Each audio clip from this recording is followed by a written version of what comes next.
ସତରେ କ'ଣ ଅଯୋଧ୍ୟା ମନ୍ଦିର ଦରବାରରେ ପୁଷ୍ପକ ବିମାନ ଓହ୍ଲାଇଥିଲା? କିଏ ତାକୁ ଦେଖିଲା? ସେହି ପୁଷ୍ପକ ବିମାନକୁ କିଏ ନିୟନ୍ତ୍ରଣ କରୁଥିଲା? ସେ ପୁଷ୍ପକ ବିମାନ ନା ଆଉ କ'ଣ? 22 ଜାନୁଆରୀ ପ୍ରାଣ ପ୍ରତିଷ୍ଠା ପୂର୍ବରୁ ଅଯୋଧ୍ୟାରେ ଏତେ ବଡ଼ ଚମତ୍କାର ଘଟଣା ସମସ୍ତଙ୍କୁ ବିସ୍ମିତ କରୁଅଛି। କିଛି ଲୋକ ଏହାକୁ ସାକ୍ଷାତ ଦର୍ଶନ କରିଛନ୍ତି। ଯେଉଁମାନେ ନିଜ ଆଖିରେ ଏହା ଦେଖିଛନ୍ତି ସେମାନେ ଯାହା କୁହନ୍ତି ଶୁଣିଲେ ଆପଣଙ୍କର ମଧ୍ୟ ଲୋମ ଟାଙ୍କୁରି ଉଠିବ। ଆପଣମାନେ ଜାଣିଥିବେ 22 ଜାନୁଆରୀ 2024 ସୋମବାର ଦିନ ପୁରୁଷୋତ୍ତମ ଭଗବାନ ଶ୍ରୀ ରାମଚନ୍ଦ୍ର ଅଯୋଧ୍ୟାର ରାମ ମନ୍ଦିରରେ ବିରାଜମାନ ହେବେ। ଏହି ଶୁଭ କାର୍ଯ୍ୟ ପାଇଁ ସାରା ଦେଶରେ ନିମନ୍ତ୍ରଣ ବଣ୍ଟା ହେଉଅଛି। ଗାଁ ଠାରୁ ଆରମ୍ଭ କରି ସହର ପର୍ଯ୍ୟନ୍ତ ପ୍ରତ୍ୟେକ ଘରେ ଘରେ ଅକ୍ଷତ ବିତରଣରେ ପିଲାଠାରୁ ବୁଢ଼ା ପର୍ଯ୍ୟନ୍ତ ସମସ୍ତେ ସହଯୋଗ କରୁଛନ୍ତି। ଏହା ସହିତ ମହିଳାମାନେ ମଧ୍ୟ ଘର ଘର ବୁଲି ଶ୍ରୀରାମଙ୍କ ଫଟୋ ଓ ଅକ୍ଷତ ବଣ୍ଟନ କରୁଛନ୍ତି।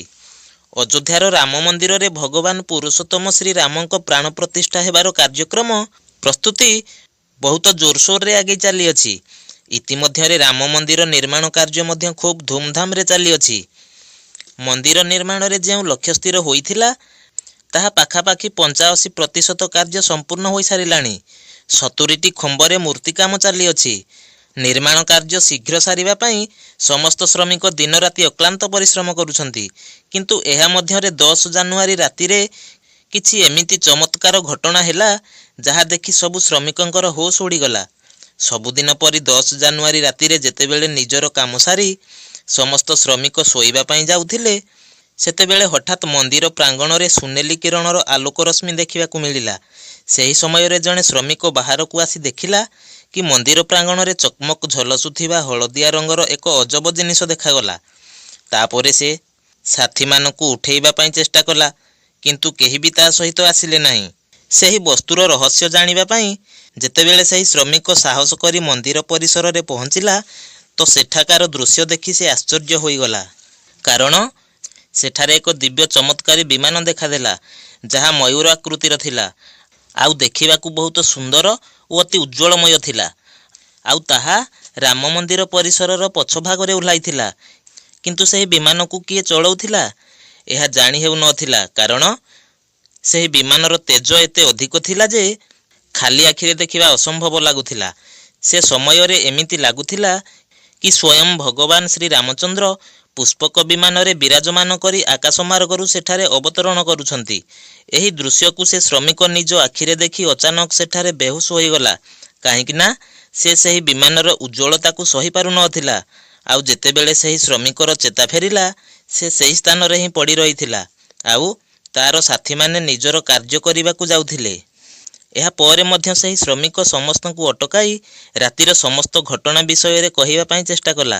କିନ୍ତୁ ସମସ୍ତେ ତା କଥାକୁ ହସରେ ଉଡ଼ାଇ ଦେଲେ। କିନ୍ତୁ ସେହି ଶ୍ରମିକ ମନେ ମନେ ବୁଝି ସାରିଥିଲା କି ପ୍ରଭୁ ଶ୍ରୀ ରାମଚନ୍ଦ୍ର ଅଯୋଧ୍ୟା ଆସିସାରିଲେଣି। ଆଉ ଏହା ତା ପାଇଁ ଏକ ସୌଭାଗ୍ୟ ଥିଲା ଯେ ଏତେ ସୁନ୍ଦର ଦୃଶ୍ୟ ଦେଖିବାକୁ ମିଳିଲା। ବାସ୍ତବିକ ଭାବରେ ମୟୂର ଆକୃତିର ସେହି ବିମାନ ଅଯୋଧ୍ୟାରେ ମନ୍ଦିର ପ୍ରାଣ ପ୍ରତିଷ୍ଠା ପୂର୍ବରୁ ଅବତରଣ କରିବା ଭଗବାନ ଶ୍ରୀ ରାମଚନ୍ଦ୍ରଙ୍କର କିଛି ବିଶେଷ ସନ୍ଦେଶ ବୋଲି କୁହାଯାଉଅଛି। କିନ୍ତୁ କ'ଣ ସେହି ବିମାନ ସତରେ ପୁଷ୍ପକ ବିମାନ? ଏହାକୁ ବୁଝିବାକୁ ହେଲେ ପ୍ରଥମେ ଆମକୁ ସେହି ପୁଷ୍ପକ ବିମାନର ରହସ୍ୟକୁ ବୁଝିବାକୁ ପଡ଼ିବ।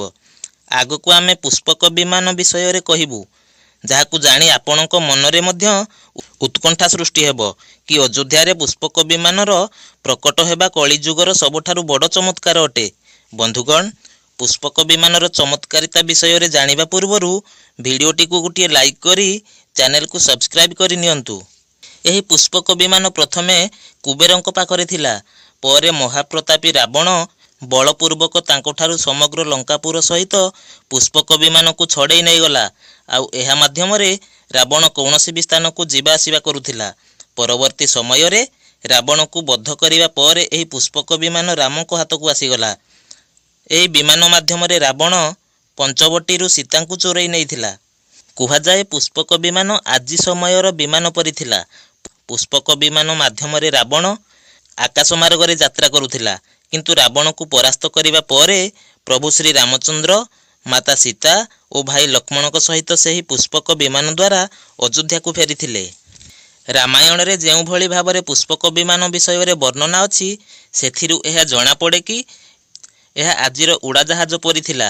କିନ୍ତୁ ଆଜିର ଉଡ଼ାଜାହାଜର ଟେକ୍ନିକ୍ ଠାରୁ ଅଧିକ ଆଗରେ ଥିଲା। ପୁଷ୍ପକ ବିମାନର ଆକୃତି ମୟୂର ପରି ଥିଲା। ଏହା ଅଗ୍ନି ଓ ବାୟୁ ଶକ୍ତିରେ ପରିଚାଳିତ ହେଉଥିଲା। ଏହାର ଟେକ୍ନିକ୍ ଏତେ ଉତ୍କୃଷ୍ଟ ଧରଣର ଥିଲା ଯେ ଏହାକୁ ଛୋଟ ବଡ଼ ମଧ୍ୟ କରି ହେଉଥିଲା।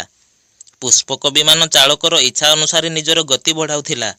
ପୌରାଣିକ କଥା ଅନୁସାରେ ଯୁଦ୍ଧ ପରେ ଭଗବାନ ଶ୍ରୀ ରାମଚନ୍ଦ୍ର ପୂଜା କରି ଏହି ଦିବ୍ୟ ବିମାନକୁ କୁବେରଙ୍କୁ ଅର୍ପଣ କରିଥିଲେ। କିନ୍ତୁ କୁବେର ଉପହାର ସ୍ୱରୂପ ପୁଷ୍ପକ ବିମାନକୁ ଭଗବାନ ଶ୍ରୀରାମଙ୍କୁ ଦେଇଥିଲେ, ଯାହାଦ୍ୱାରା ଭଗବାନ ଶ୍ରୀ ରାମଚନ୍ଦ୍ର ମାତା ସୀତା ଓ ସାନ ଭାଇ ଲକ୍ଷ୍ମଣଙ୍କ ସହିତ ଅଯୋଧ୍ୟାରେ ପହଞ୍ଚିଥିଲେ। ଆଉ ଯେବେ କେତେ ହଜାର ବର୍ଷ ପରେ ପୁଣି ଥରେ ଭବ୍ୟ ରାମ ମନ୍ଦିର ନିର୍ମାଣ ହେଉଅଛି, ତ ପ୍ରଭୁ ରାମଚନ୍ଦ୍ର ସାନ ଭାଇ ଲକ୍ଷ୍ମଣ ଓ ମାତା ସୀତାଙ୍କ ସହିତ ଅଯୋଧ୍ୟାରେ ପହଞ୍ଚିଛନ୍ତି। ଆଉ ଏହି ପୁଷ୍ପକ ବିମାନର ଦୃଶ୍ୟ ସେଠାରେ ଉପସ୍ଥିତ ଶ୍ରମିକଙ୍କୁ ମଧ୍ୟ ଦେଖାଗଲାଣି। 22 ଜାନୁଆରୀରେ ହେବାକୁ ଥିବା ପ୍ରାଣ ପ୍ରତିଷ୍ଠା ସମାରୋହରେ ଦେଶର ପ୍ରଧାନମନ୍ତ୍ରୀ ଶ୍ରୀ ନରେନ୍ଦ୍ର ମୋଦି ଦେଶ ବିଦେଶର ଅନେକ ମାନ୍ୟଗଣ୍ୟ ଲୋକଙ୍କୁ ଆମନ୍ତ୍ରଣ କରିଛନ୍ତି। କିନ୍ତୁ ଆପଣ ଜାଣି ବିସ୍ମିତ ହେବେ କି ନେପାଳର କିଛି ବିଶେଷ ଲୋକଙ୍କୁ ଏହି ସମାରୋହରେ ଯୋଗ ଦେବା ପାଇଁ ନିମନ୍ତ୍ରିତ କରାଯାଇଅଛି। ଏହା ପଛର ରହସ୍ୟକୁ ଜାଣି ଆପଣ ମଧ୍ୟ ଆଶ୍ଚର୍ଯ୍ୟ ହେବେ। କାହିଁକି ନା ନେପାଳକୁ ଭଗବାନ ଶ୍ରୀ ରାମଚନ୍ଦ୍ରଙ୍କର ଶ୍ୱଶୁର ଘର ବୋଲି କୁହାଯାଏ। କାରଣ ନେପାଳ ଏକ ସମୟରେ ଜନକପୁରୀ ଧାମ ଥିଲା, ଯାହାର ରାଜା ଥିଲେ ରାଜା ଜନକ, ଆଉ ତାଙ୍କର କନ୍ୟା ମାତା ସୀତା ସେହିଠାରେ ହିଁ ଭୂମିରୁ ପ୍ରକଟ ହୋଇଥିଲେ। ଜନକପୁରୀ ଧାମ, ଯାହାକୁ ମିଥିଳା ମଧ୍ୟ କୁହାଯାଉଥିଲା। ମିଥିଳା ସଂସ୍କୃତିର ଏହା ମାନ୍ୟତା ଅଛି ଯେ ଯେବେ ଝିଅର ଗୃହ ପ୍ରବେଶ ହୋଇଥାଏ ତ ବାପା ଘରୁ ଉପହାର ଓ ଅନ୍ୟ ସାମଗ୍ରୀ ପଠାଯାଏ। ଏହି ପରମ୍ପରା ଅନୁସାରେ ଯେତେବେଳେ ପ୍ରଭୁ ଶ୍ରୀ ରାମଚନ୍ଦ୍ରଙ୍କର ମନ୍ଦିରରେ ଗୃହ ପ୍ରବେଶ ହେବ, ତ ମାତା ସୀତାଙ୍କ ତରଫରୁ ନେପାଳରୁ ଉପହାର ଅଯୋଧ୍ୟାକୁ ଆସୁଅଛି। ଏହା ବ୍ୟତୀତ ରାମ ମନ୍ଦିରର ପ୍ରାଣ ପ୍ରତିଷ୍ଠା ପାଇଁ ଭଗବାନ ରାମଙ୍କର ଶ୍ୱଶୁରାଳୟ ନେପାଳର ଜନକପୁରରୁ କପଡ଼ା, ଫଳ ଓ ଉପହାରର ସଜ୍ଜିତ 1100 ଥାଳି ଆସିବାର ଅଛି।